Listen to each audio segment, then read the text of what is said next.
I, 35F, have proof of my husband's, 39M, affair with our sitter, 19F. What now? I've been married to my husband for 8 years now, and for the first time in the 10 years we've been together I can't stand to see him. This man ruined our marriage and family for some 19-year-old. Divorce is the only option for me, because I don't think I will ever love him again. It all started 1 year ago when we were looking for a babysitter for our 2 sons. I along with my husband work full-time. After putting the word out, one of our neighbors informed us that their daughter was interested in the job.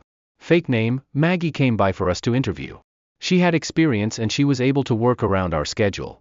At the time it seemed like a win all-around situation. We found someone responsible and Maggie found a job that could help her out. I never once was insecure about Maggie's looks or worried about my husband being attracted to her. Maggie did a great job taking care of our sons. We were both happy with her. Around last July I started to get suspicious, because of how my husband and Maggie would talk with each other. I came home one day to find my husband making Maggie laugh uncontrollably. I tried to forget about it, because I felt like I was becoming jealous of this younger woman. It stayed in the back of my head after that. The second sign was when I was changing the sheets in our guest bedroom I found strands of blonde hair. No one in my family has blonde hair, I'm a brunette. The last guests we had over were my in-laws who don't have blonde hair either. The only person who's been in my house recently with blonde hair is Maggie. That's not a big deal though, because maybe she laid down after getting tired or something. Then there was the whole car fiasco. Husband out of nowhere one day asks my opinion about buying Maggie a new car for her birthday. This took me by surprise, because it's not like Maggie doesn't have a car. Also, I don't think we're in the situation to be giving away cars as gifts. Husband's argument was that her car was old, and if she took our boys out it would be safer in a new car. I told him no on the car and that was final. After the car situation, alarms are going off in my head. At this point I go from thinking I'm just jealous of Maggie to there's something going on here. Now Maggie is coming to work in skirts with heels on. She went from sweatpants and not wearing makeup to now have makeup on and her hair done. Then I notice her toes are painted black. My husband has a thing for feet. I've known this for our entire relationship. His favorite color on my toes is black. Now I have this 19-year-old coming to work in high heels with her toes done in my husband's favorite color. At this point I'm 99% sure something is going on. I get a hold of his phone. I'm looking in the messages for Maggie. Maggie is in a group chat with us. All contact and scheduling is supposed to be done in that group chat with all 3 of us in it. I find Maggie being texted by my husband separately in his phone. The messages obviously had been deleted by him since the last message was from earlier today, a bunch of laughing emojis from her. I did some research and realized I could recover messages that had been deleted. What I uncovered was probably all of the evidence I needed. It's him basically telling Maggie about how our marriage is basically over. They talk about spending the rest of their lives together. How she can move in as soon as I move out.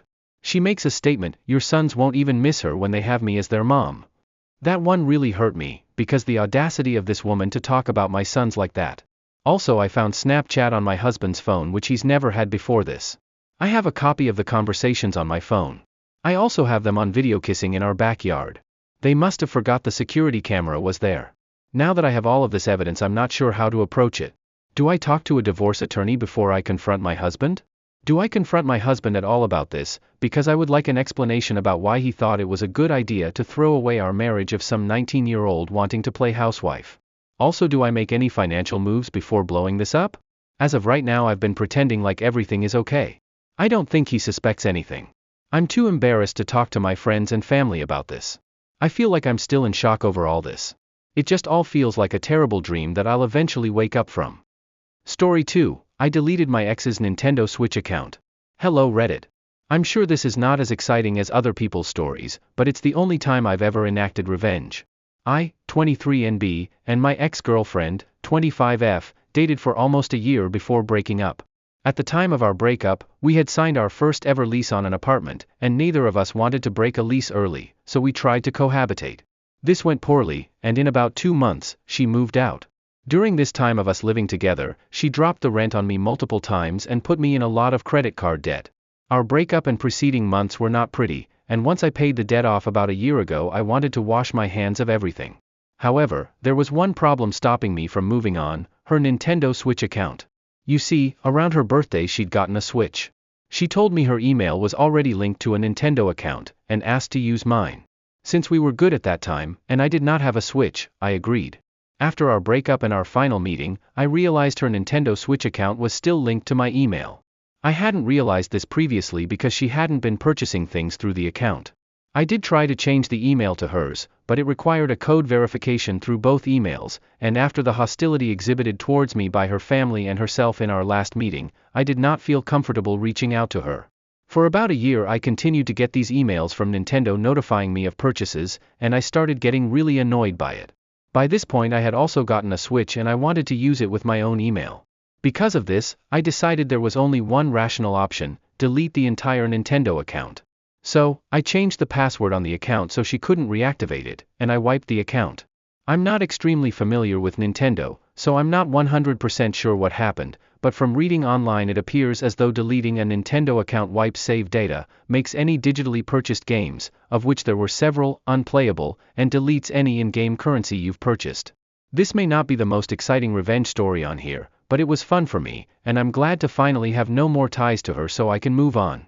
Friendly reminder to never link accounts you care about to other people's emails, especially if you don't want to lose $500 plus of purchases and countless hours of playtime in your favorite video game.